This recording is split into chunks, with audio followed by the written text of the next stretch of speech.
Good evening, everyone. Welcome into the Confident Autistic live stream. Tonight, we're trying something new, and that is we are streaming both in our regular big screen and we're doing a little miniature one on Reels. So, I don't know how you're watching. Let me know in the chat if you're watching the big presentation or if you're watching on Reels. I wonder if it's going to give me a report afterwards here on YouTube, but that's my problem, not yours. I hope everyone's having a great evening and everyone's staying safe from the storms. I'm in the Midwest, and right now, uh, it's very cloudy, and we've had off and on rain, a little bit of thunder today. And I'm not out of the woods for more storms tonight. And I was so nervous about tonight not being able to happen because of weather. I prepared for some screens and pictures to put up in the community announcing I would not be on tonight. But I'm here. We're ready. Let's get going. And tonight we're going to be talking about shopping survival tips. So let me know where you're from and what the weather's like and where you're at, and we'll just get this thing rolling tonight. And I appreciate all of you joining me tonight for tonight's live stream. So my friends, I am the Confident Autistic, but you can call me Chris. So if you're new here, welcome. On this channel, I create videos and more that will help you better understand autism, connect you with resources that can help you through your autistic journey, and I share my life as a late diagnosed autistic adult. And this is the Confident Autistic live stream. Now, the Confident Autistic live stream is a weekly live stream where I interact with you and other adults on a late autism journey. Now, I don't know about you, but one of the things that I have always dreading to do was to go shopping. But over the years, I have developed some hacks that have made it a bit more bearable for me. Tonight, I'm going to share with you 10 plus ways to reduce sensory overload while you are shopping. And you, yes, you can help me add to that list because you're the part of the plus. And you will have an opportunity to add to the list throughout tonight's live stream. So you come up with any hacks I'm not mentioning, put them into the chat. But first, if you are new here, welcome. This is a safe space, a judgment-free zone where we can better understand ourselves and each other and start living confidently autistic. Because that's the goal here, for us to live confidently autistic. So just please be kind to one another. And I'd like to announce that we're now up to 370 subscribers. And I'm very grateful for each and every one of you who have trusted me and subscribed to this channel. It really does mean a lot to me. So thank you, thank you, thank you, thank you, thank you so very much. And as a way of saying thank you, whether you're a subscriber or not, I have an offer for you. But before I get to that, if you have not subscribed, the easiest and least expensive is free. I mean, you could put that on your credit card if you wanted to. Free way to help this channel grow, which I would appreciate the help because our goal is to have 500 subscribers by Labor Day. Okay, please like this video, share this video, comment on this video where you're watching live or you're watching in an archive. And of course, subscribe to the channel. That's really easy to do. Just click on the little button. If you're watching the big screen a presentation of this, where it says little button in the lower right hand corner. And when you click on that, you'll be subscribing. And don't forget to ring that bell to be notified when I post new videos and when I go live. And I usually, right now during the summer, posting new videos Mondays and Fridays, and I go live on Thursday nights. Now, so of course, like, share, comment, and subscribe to the channel. That will help this grow. Now, I have a free gift for you. It's called Live Confidently Autistic, a guide to understanding yourself and building confidence. In this guide, you'll learn how to embrace. I like doing it this way. Embrace. I just like doing that. It's kind of fun. One of those sounds I like making. Embrace. Do it again. Embrace. Okay, I'm done. Embrace your neurodivergence with pride. overcome self-doubt, and build lasting confidence. And of course, navigate life authentically and unapologetically. Now you can grab your free copy at theconfidentautistic.com/start or by scanning the QR code that is on the screen. And I am going to pop into the chat that link because you can click on the link in chat and get that free resource. It's absolutely free. Again, you can put that on your credit card if you want. I don't care. Let's get into tonight's top 10 list. Let me pull my copy of it up on the screen. So here we go. I want to do something here, don't I? Yes, I do. Hold on. Got to do this. There we go. Just 1 second, because I got to share something with you. You know what Barney always said, sharing means caring. There we go. Sharing means caring. Okay, here we go. Now the first, now we're counting them down. Okay, that's how we're going to do it tonight. So number 10, shop during off-peak hours. Now, some of the best times to shop, if you want to avoid sensory overload from all the crowd, the noise, and activity, is early mornings or late evenings are often quieter. Now, a little caveat I like to say with that is early mornings or late evenings, you may run into a few more employees in the store. I know at I know it's Target. I don't know if they changed the policy. They are still stocking shelves as late as 8 or 9, maybe even 10 in the morning. So you might find a few big carts in the way, but that's a great time. You need help with something to find something, okay? And I went into Target the other day, which I got a wonderful story about that. I'm going to share later. I'll tell you how to watch it. I did a video on that. Uh, I went into Target the other day, and I know there was a buzz a while back, maybe about a year ago, that Target had this new greet policy with if you're within a few feet of someone, and a lot of people weren't comfortable with that. I know as an autistic adult, I'm uncomfortable with that. I don't like small talk. I don't like people starting conversations with me, yada yada yada. So they no longer do that. I walk by a couple of employees. Okay, I scooted by or they walked by me. Not a word. So you don't need to worry about that in Target, at least not at my Target. Now, like I mentioned, shop during off-peak hours. You will find fewer people, less noise, and shorter lines. Those are all true. Now, I'm in this age demographic now, okay? And I'm going to give you a little heads up on this because I also have some ADHD. Tuesdays may not be the best day for you to go shopping because a lot of retirement centers and senior citizens on their own will go shopping on some stores on Tuesdays because of senior discount day. So just keep that in mind. But generally speaking, early mornings or late evenings are often quieter in stores because there will be fewer people, less noise, and there will be shorter lines. Number 9, wear noise canceling headphones or earbuds. There's a picture of me wearing my noise canceling headphones, which are actually Bluetooth, and I hear music from my cell phone that I stream through it that kind of helps me stay relaxed. It's either 80s music or right now what I'm streaming. I have headphones on obviously right now, and that I have connected here. And I'm listening to contemporary Christian music, and so I'll do that at times, or comedy novelty music. Big Weird Al Yankovic fan here. Okay, so wearing noise canceling headphones or earbuds when you're in a store will help reduce background noise or music. Now, not all stores have music in the background, but it could reduce background noise. It reduce the noise from announcements and, of course, crowd noise. Now, I mean, those are great and all. So that's one of the benefits of wearing a headphone when you go shopping. And it can also significantly lower sensory stress.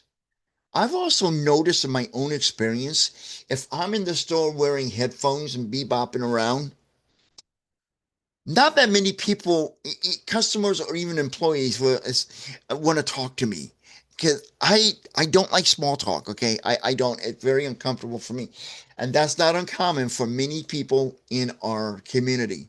So Yeah, that's another benefit, wearing headphones. It kind of discourages that random person walking up to you and saying something like, "Hey, aren't you happy it's Friday?"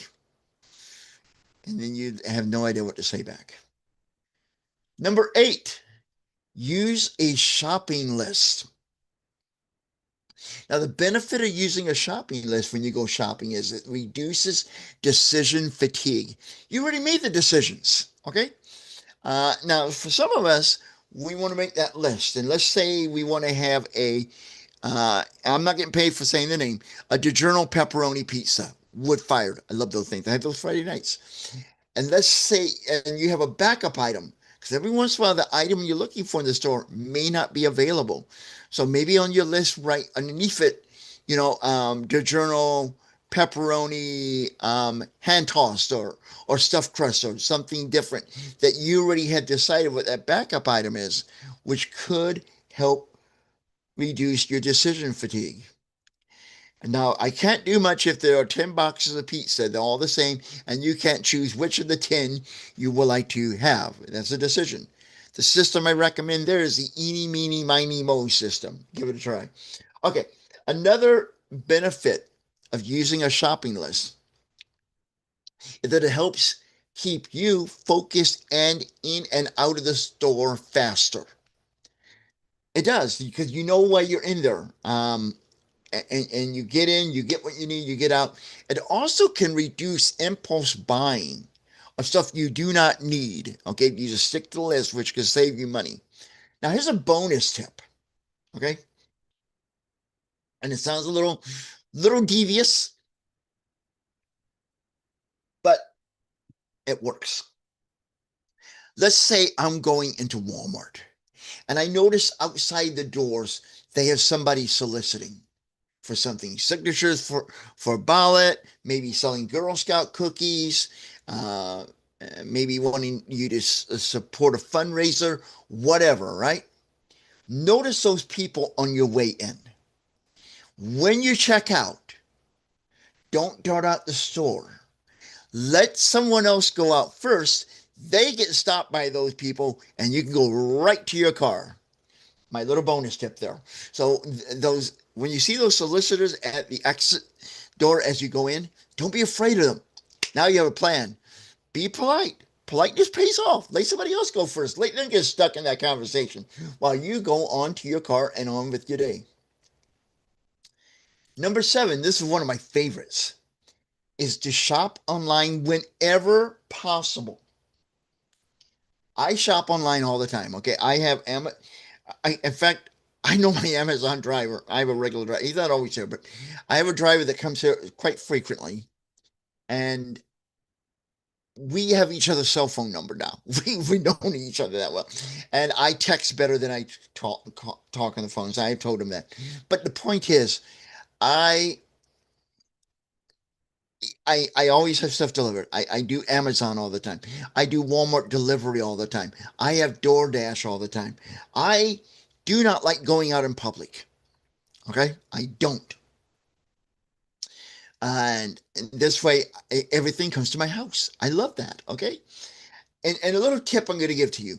If you know your Amazon guys coming that day, many times it will tell you in the phone he's 10 stops away, 5 stops away, 3 stops away, whatever it is. During this heat, if you're in an area that's really hot, humid, muggy, offer them a cold bottle of water, unopened bottle of water. 9 out of 10 times they are grateful for that. I did that once. It was really hot here. I live in Missouri. It was really warm, humidity and all. And the driver took the bottle of water. I don't know how well it's going to show up because I have a virtual background. Took the bottle of water and just put it up by their neck as they walked back to the truck to try to cool down. They really do appreciate that. Okay, they really do. Look out for your delivery people. Okay, they're bringing you stuff. Try to take care of them. Okay. And another thing that shopping online is great for, obviously, to avoid the crowds. If you're having a difficult day, you just don't feel like being in public because the world's too peoply, do it online.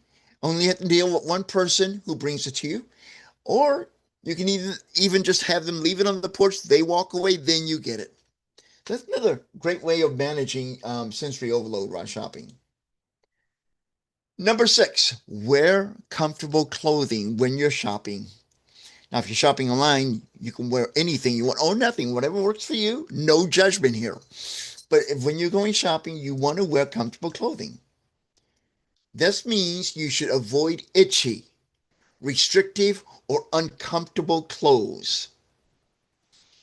Physical discomfort can amplify sensory overload. So make sure you're comfortable. And I'm not just talking about clothing, like I do. If you have Bluetooth headphones, listen to music that makes you feel relaxed. Okay? Keep if a hot day, run the air conditioning in your car. If it's cold, run the heater. Dress appropriately for the weather so you're comfortable, not just in clothing, but in every aspect that you have control over.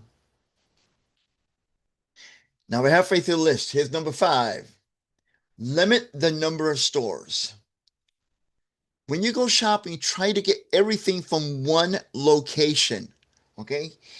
I know it seems cool, and you see neurotypicals do this, that I'm going to go, and this was really big back in the 80s. I'm going to go to the mall and I'm going to hit 20 stores while I'm there. Okay.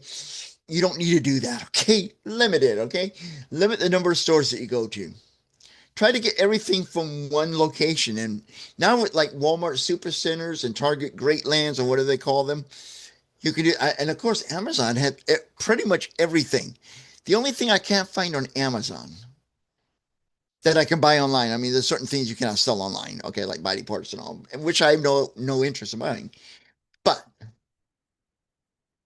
nostalgic things, like if I wanted to find a 1976 bicentennial cup, I'm gonna have a better chance of finding that on eBay than I would on Amazon. So, yeah, limit the number of stores that you go to and try to get everything from one location.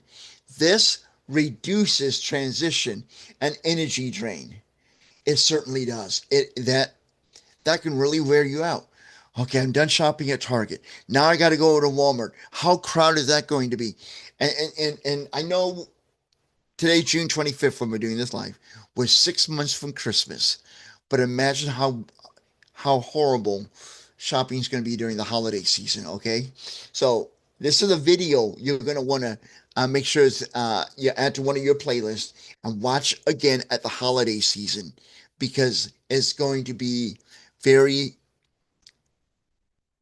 helpful during the Christmas shopping season. Number 4, take breaks. Sit down, step outside, or pause in a quiet area if you start feeling overwhelmed. It's okay. Take a moment, okay? It's fine. I do that at times. I will sometimes get a little bit overwhelmed, so I find a quiet spot in the store and sit there and chill out for a few minutes, okay? So yeah, take breaks. And if you have to go to more than one store, take a break between store number 1 and store number 2. Remember, you should not wait until you're at your limit. And we, as autistic adults, most of the time we live this life most of our lives, all of our lives actually, maybe a small significance in realizing we're on the spectrum, but we can tell when we're getting close to enough, okay? That we're going to have a meltdown or a shutdown or getting overstimulated or sensory overload. We can tell most of the time when it's coming on. Don't ignore those warning signs.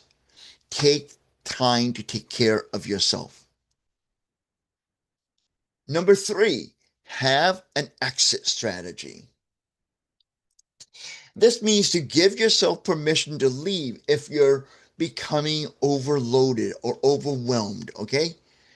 Want to add one bit of advice for this. I'm giving yourself permission to leave if you're becoming overloaded. I probably don't have to say this because you're all very smart people, but I'm going to put it out there anyway. If you feel overwhelmed or sensory overload, feel like you're in a shutdown, meltdown, and you giving yourself permission to leave, do not leave the store with merchandise you have not paid for. Because if you're trying to avoid sensory overload, anxiety, social interaction, that's the worst thing you can do, because you go out that store with something you've not paid for, you're going to have social interaction with the store's security team and or police department. And if you don't like noise, you're not going to enjoy being in custody at jail, from what I've seen on television. I've never been to jail, never plan to. So you really, if you're going to give yourself permission to leave, pay for everything or leave everything behind. If it's perishable, please try to give it to somebody at the store and let them put it back. But don't leave stuff unless you paid for it, okay? It's a really bad idea. Remember, not every shopping trip has to be completed, okay? You can leave anytime you want, okay? Just remember, leave if only the stuff you have paid for, nothing more. Now, we're almost done with this list. I'm waiting for you to put in anything that I've forgotten, and maybe you're waiting to see what I have in this list. And that's fine. And I'll be looking at the chat in a little bit. Number two, bring sensory supports. You can bring sunglasses for bright lights. I wear my sunglasses in stores because the fluorescent lighting is sometimes so bright. I always wear a ball cap because that also helps cut down the light. I would wear sunglasses here, but I just don't think it's daytime. So now in the winter I might, because I'm an '80s guy. Corey Hart sunglasses at night. Love that. So yeah, wear your sunglasses for bright lights. Bring fidget tools. One of my favorite fidget tools is my fidget spinner. I don't know if we're going to get it on camera or not. Yeah, we did. Okay, is a fidget spinner. Or bring a water bottle with water in it, okay? Or anything else like to drink that's non-alcoholic. Just stay away from that, okay? And bring comfortable headphones. Now, one thing I'm a little bit worried about, 'cause I have this stress ball I take everywhere. I worry about if I go in the store with this and I want to leave with it, they're going to say I'm shoplifting. First of all, it's really dirty and kind of disgusting looking. It probably needs to be cleaned, but we will get into another day. But when I go into a store, like when you go into Target, normally you can see in the entrance a camera and it shows that you're on camera. So I go in the store and I hold this up and I squeeze it towards the camera. So we have documentation that I came into the store with this item. I make a mental note in my mind what time I did that. So if there's ever a question, I can tell them, go look at the videotape at 9:18 or whatever it was that I came into the store, and show them that, okay? So just make sure that you do look out for yourself, because you do not want that stress of social interaction with the security team. So just be mindful of that, okay? And another thing you could do is, if you brought in a fidget toy, like my fidget spinner, if you think the store carries them, don't go anywhere near in that store where these fidget spinners are. And that can also reduce your stress of wondering, are they going to think I shoplifted this? Because you don't want that, okay? And now we finally made it to the number one top 10 list to help reduce sensory overwhelm when shopping. Are you ready? Let's hit it. And at number one, schedule recovery time. Plan downtime after shopping. Now, I make myself go into town once a month because I think I need to. Okay, I do. I think I need to do that interaction. I don't care for it that much, but I do make myself go in town once a month. And usually I come back exhausted. And I plan to go in town, come home, and rest for an hour or two. Make sure you add that downtime to your shopping experience. Many autistic adults, like you and me, need time to regulate after a sensory heavy outing. That could be a shopping experience. It could be a trip to the doctor's office. It could be um, like I'm going to one of these, a noisy, loud concert. It could be you need that sensory heavy outing, or you need that relaxation after the downtime. Let's say it's after church service, whatever it is, it's okay. Schedule yourself some recovery time. It's important. Now is your turn. What would you add to this list? Go and put in there anything that I missed. And let's see if we can make this list grow. I'm checking the chat right now. And Vance is saying, so far I've used all of your suggestions except for taking a break between stores to recover. Yeah, if you would, Vance, and anyone else watching, if you would try that between stores and then, comment on this video or send me a message, let me know how that works for you. I'd love to know how it works. It works pretty well for me. Uh, I like that. And I think it would be helpful to you too. So if you try that suggestion, or if you try any of these suggestions that I made on this list, trying it for the first time, let me know how that goes for you. I would love to hear it. I'd love to hear your experiences of any of the things on this list. Of the 10 things that's on this list, let's do it this way.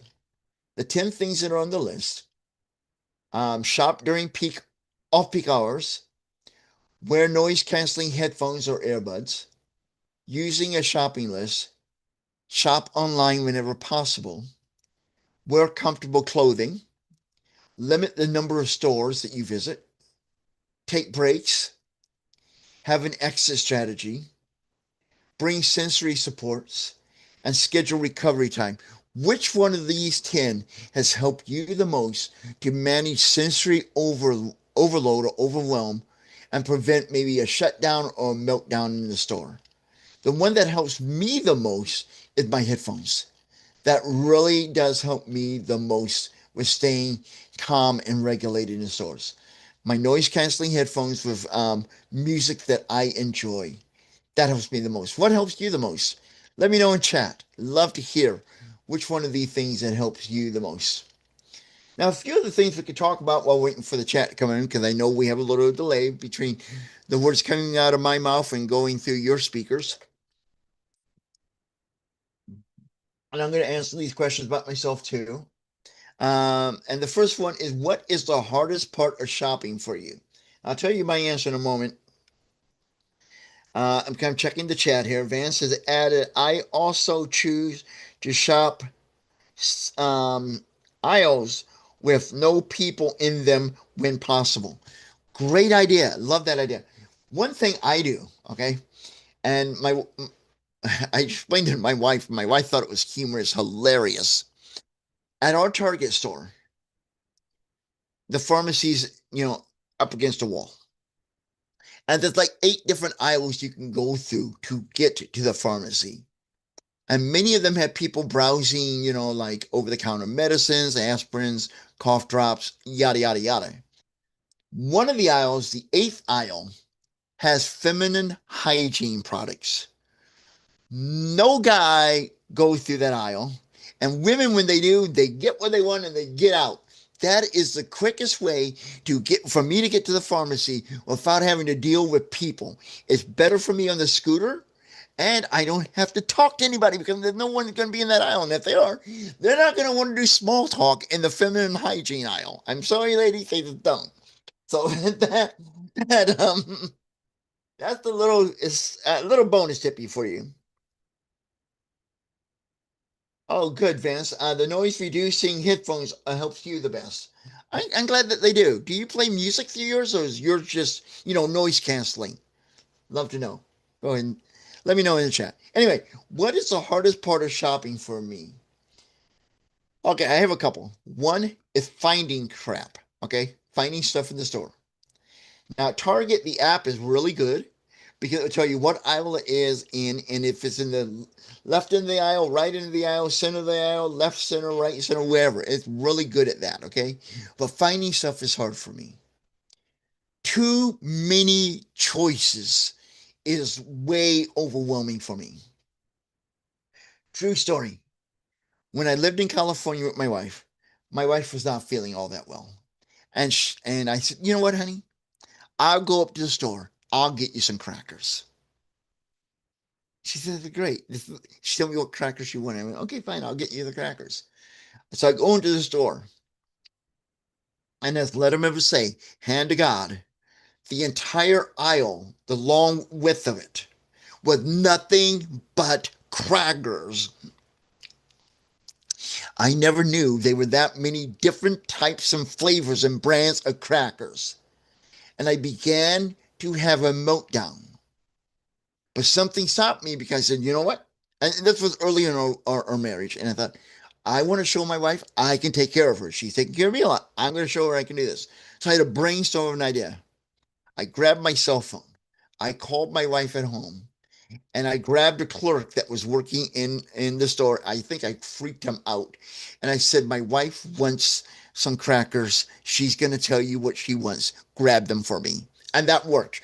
But way too many choices. I did not know there were that many types of crackers. And now it became a running joke with me and my wife. Me and my wife, when I start feeling overwhelmed at too many choices, I tell her, "This is a cracker aisle all over again." It's not easy for me. And another hard part is having to talk to a employee when I need to find something. I hate doing that. I really do. It's uncomfortable for me. Okay.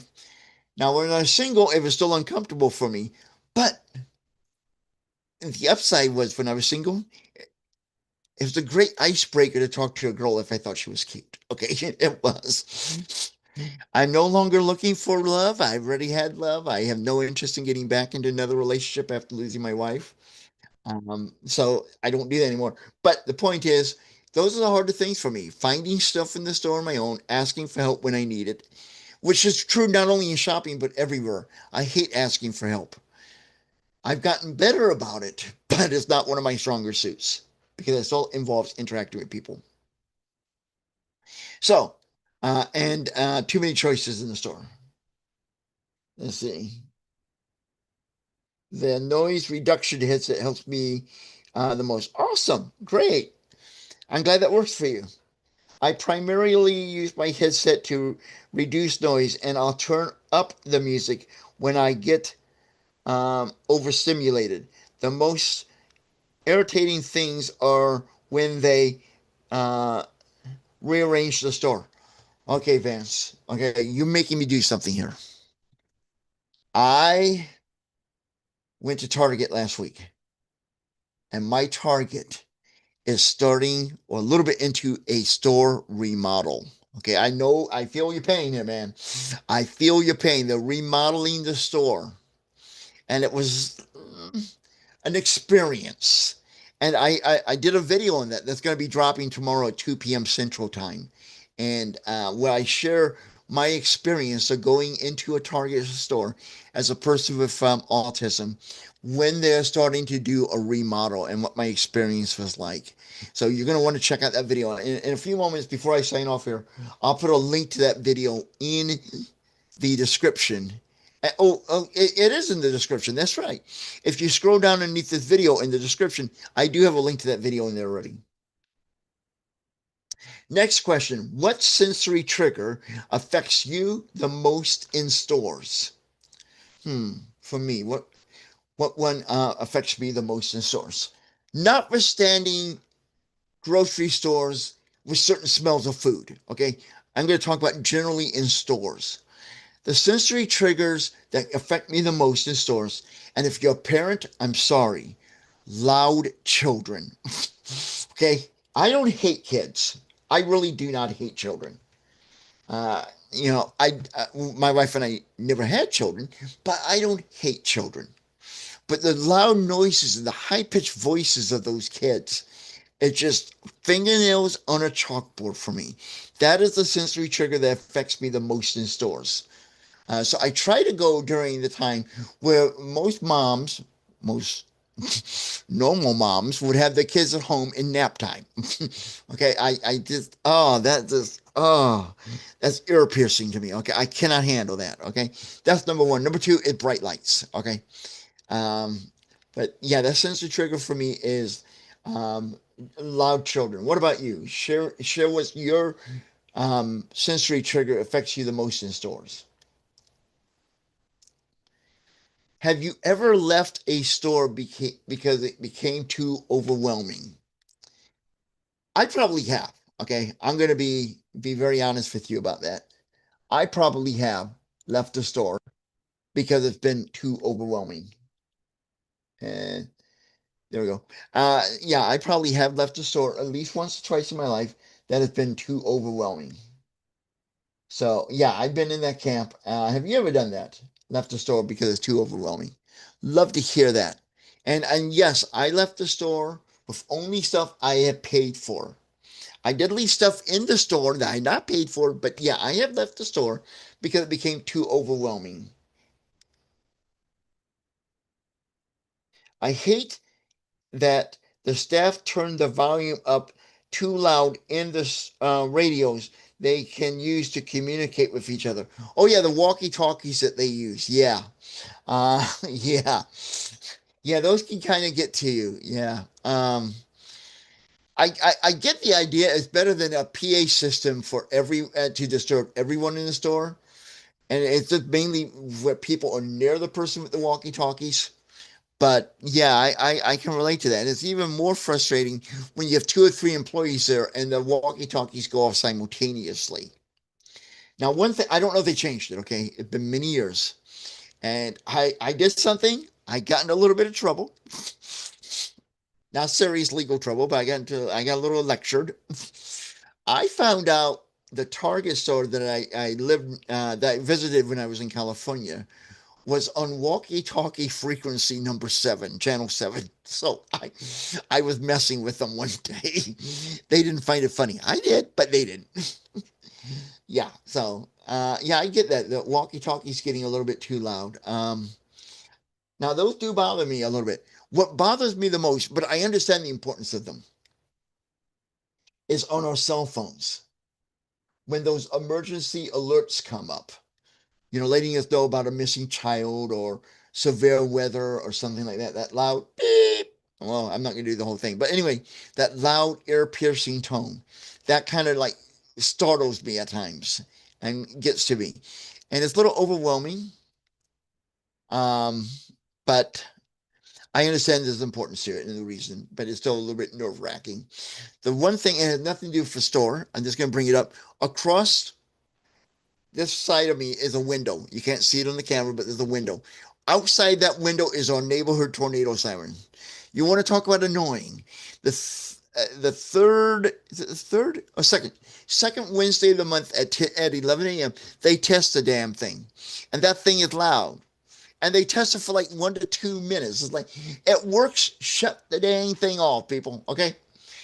Anyway, getting back to our list here. Have you ever left the store because it became too overwhelming? Yes, I have. I'm sure.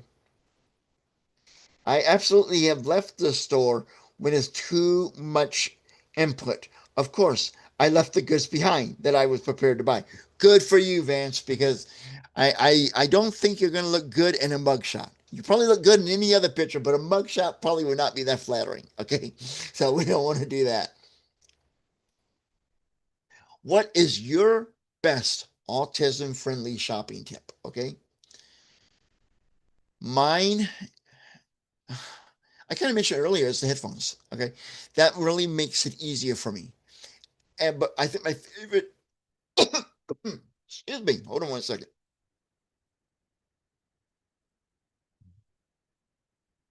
is shop online. Oh gosh, I love shopping online. Now, you get people in communities, and I understand why they say this, okay? And I don't fully understand it. And I think it's because sometimes I take things literally. They tell you to shop local, to shop and support local businesses. But they always say shop local. I am shopping local. I'm shopping on Amazon from my home. Therefore, I'm shopping locally. I'm locally at home shopping. And if I go and eat at Applebee's, well, you should eat at a, mom and pop restaurants, and support our local community. The people who work at Applebee's live in this community. You realize that, okay? So I'm supporting the community. All right, forgive me. That was one of my little tirades, but I think you get my point.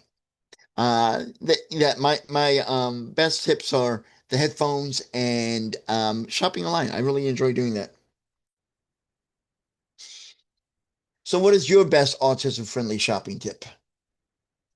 And while we're waiting for that to come in, or anything else you want to say, and if you have a suggestion for an upcoming The Confident Autistic live stream, let me know in the chat. Or if you're watching in after this has been live when it's not live, and I call it delay. It's a radio term. I worked in radio. You're watching it after it was live. put in the comments. I do read each and every comment, okay?